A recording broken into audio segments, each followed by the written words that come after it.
Hey guys, quick video on mostly Sam here. Primer is best done a video. I guess it was probably Friday.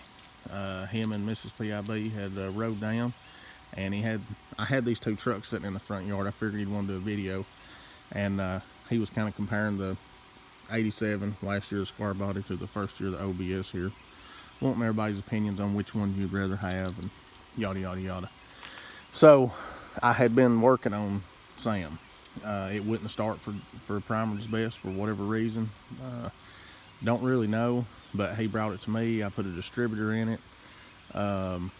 Several things I've done to this truck. I fixed the side trim that had duct tape.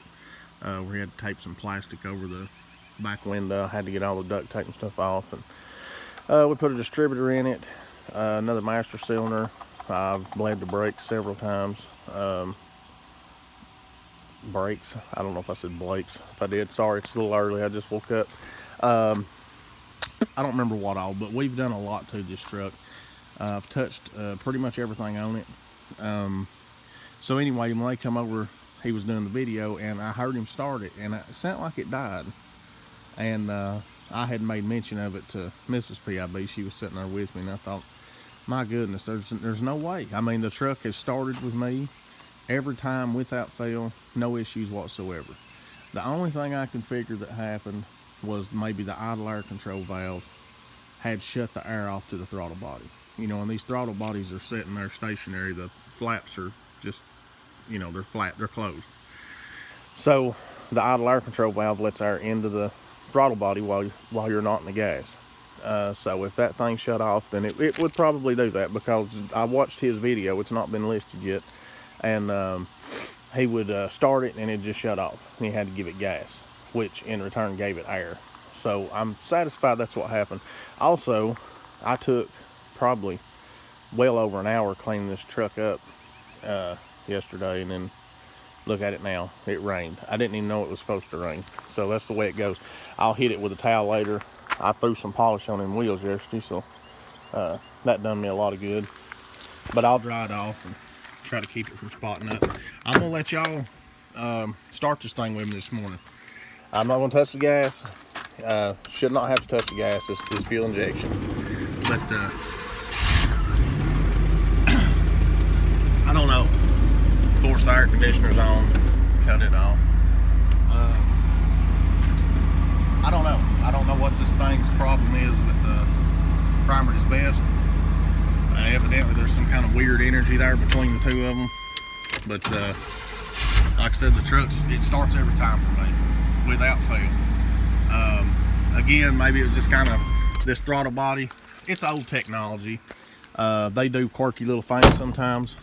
I've had a bunch of them. It's one of the best fuel injection systems, in my opinion, as far as dependability. Now, you're not gonna get no power out of a throttle body, but not this factory throttle body. But as far as dependable and you know, get you where you're going, I love these throttle body motors.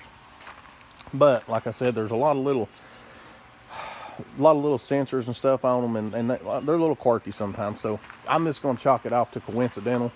Primer's Best seems to think this truck just don't want to leave me.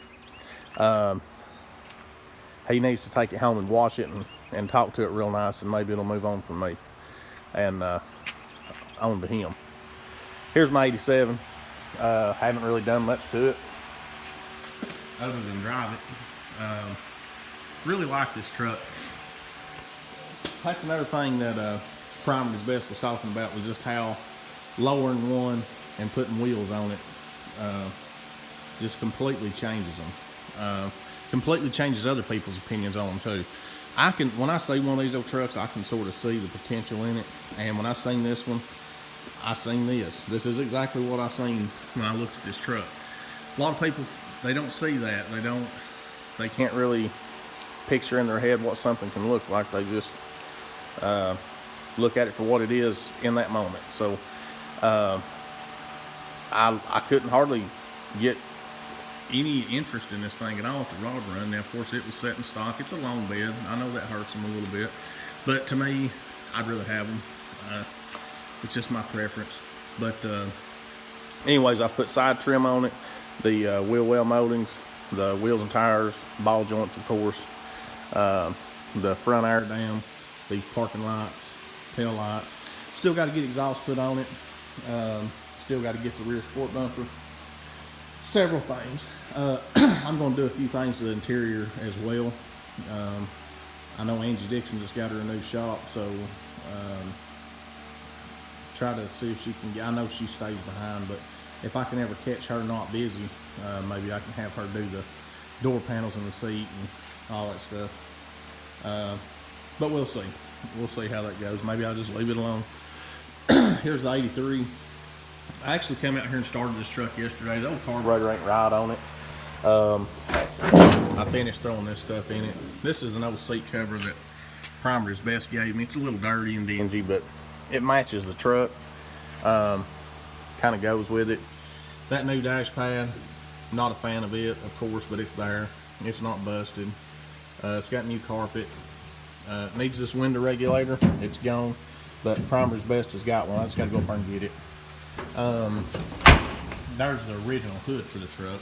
It's got some dents on the edges, pretty bad ones, is the reason I took it off. There's the factory dash. There's the door panel for the driver's side. So, anyways, again, I'm looking at this truck and I can tell what it could be with a little love and a little bit more money. I can see it for what it could be. This truck would just be a doll sitting down on these wheels and put the Penetrol on it.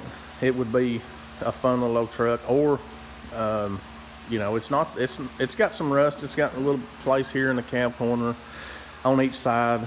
That rocker on the passenger side's good. This one's got a couple little pinholes. Got a few little old small places in the bed, but not bad. Not bad at all. It's got some really good rallies on it. I bought these rallies up in Knoxville. They've got new tires. I just bought them to buy them. I actually bought them again for this truck.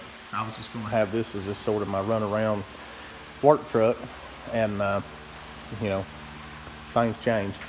So anyways, this truck runs. It's only got reverse. I've got the rebuild kit for the transmission. Carburetor ain't exactly right. I was just going to go ahead and pull motor, transmission and all. Tear the motor down, go ahead and reseal everything, paint it, clean it up, rebuild the transmission, and put it all back in.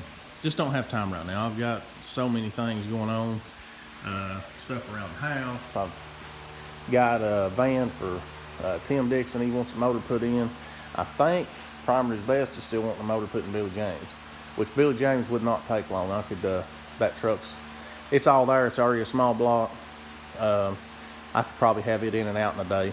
Hopefully, if the motor that he's got's good. I need to get with him on that.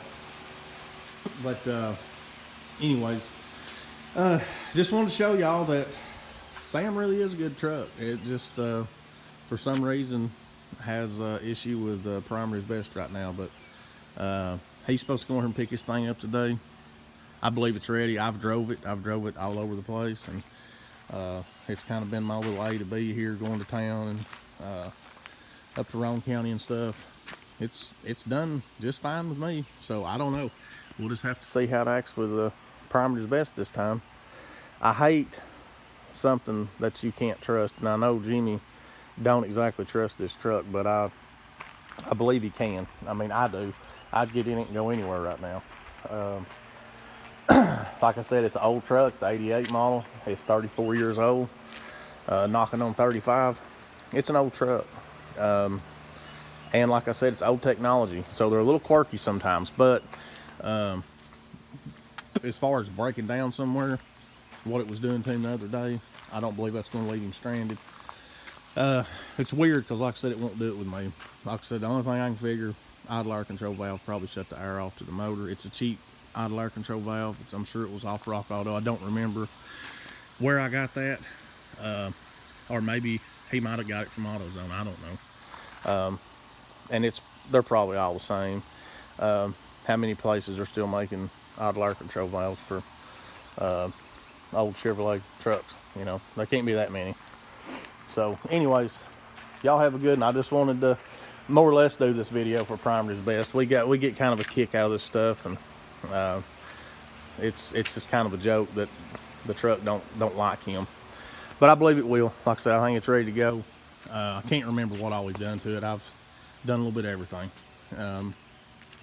But anyways, hopefully he's gonna get it back home today and try to enjoy this truck. He hadn't got to enjoy it at all. It's just set over at his house, and the window just randomly exploded, and the seatbelt buckle kind of got Mrs. PIB'S finger, and then of course he had bad luck with the glass people. They broke his thing on the top, and it was leaking. Poor feller, he's got some of the worst luck I've ever seen with some of these old trucks here lately. I don't know what it is, but it's funny. If you can't laugh, you'll just cry, so you might as well laugh. Life's funny sometimes. So just try to enjoy it. I've got a few little things to do around here. I don't know what all. I've got a little list I drew out. And, I'll holler at Mr. PIB in a little bit and see when he wants to come get old Sam out here. Y'all have a good one. I'll catch you on the next one.